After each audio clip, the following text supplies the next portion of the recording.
Well, more on the medium-term budget policy statement tomorrow. You'll see it right here. Several union movements, of course, have high expectations of what they want from the Finance Minister Enoch Godongwana. Trevor Shaku is the spokesperson for the South African Federation of Trade Unions. Trevor, good afternoon to you. Big day tomorrow. Lots of questions for the Finance Minister to answer. What do you want him to do? Good afternoon, Steve. We, as the South African Federation of Trade Unions, we have put forward a number of demands. These demands, of course, are carried through from last year's medium-term budget policy statement, from the budget review in February. And they range from, one, increasing the wage of the public service by 8%, which is the demand which workers have put forward in rejection of the 3%.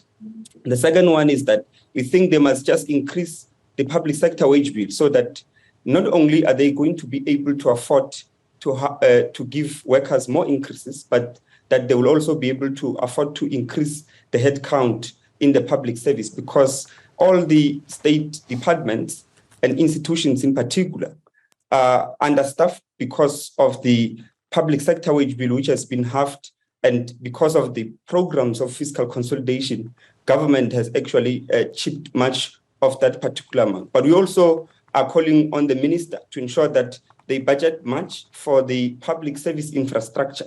There are infrastructure backlogs in hospitals, in clinics, in education, and all of these have a dire impact in as far as the operations of schools are concerned. Because when you look at, for instance, overcrowding, you would have to factor in the question of how many workers do you have in a particular school, but also how many classrooms are available in such particular classrooms. And this not only speaks to classrooms, but also the question of internet availability, libraries, laboratories, and ablution facilities. The same goes to the health sector, where at the current moment, the health workers do not have the enough infrastructure which can accommodate the rising demand as a result of the population that is increasing in the country, which relies on public services. This includes the 70 to 80% of the population which depends on the public services. So, Trevor, I mean, I think it's entirely rational and correct that we all want more from government, and particularly government workers. That's your constituency.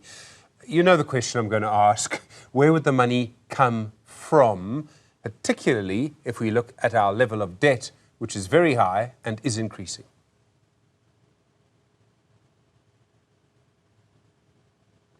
Trevor Shaku, I think that signal has frozen, I'm afraid.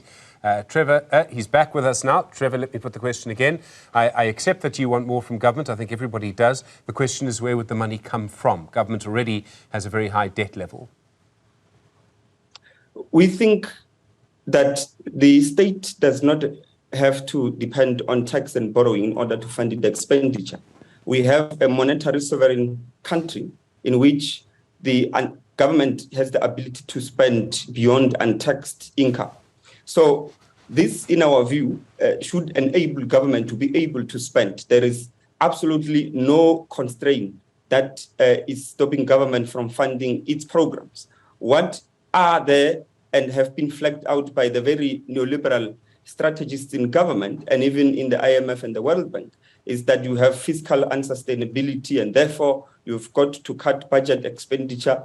The debt to GDP ratio is too high. We do not believe such arguments for a case of South Africa. South Africa has a monetary sovereign system and would not be in any way stopped or constrained by taxation in order to fund some of its service and goods provision.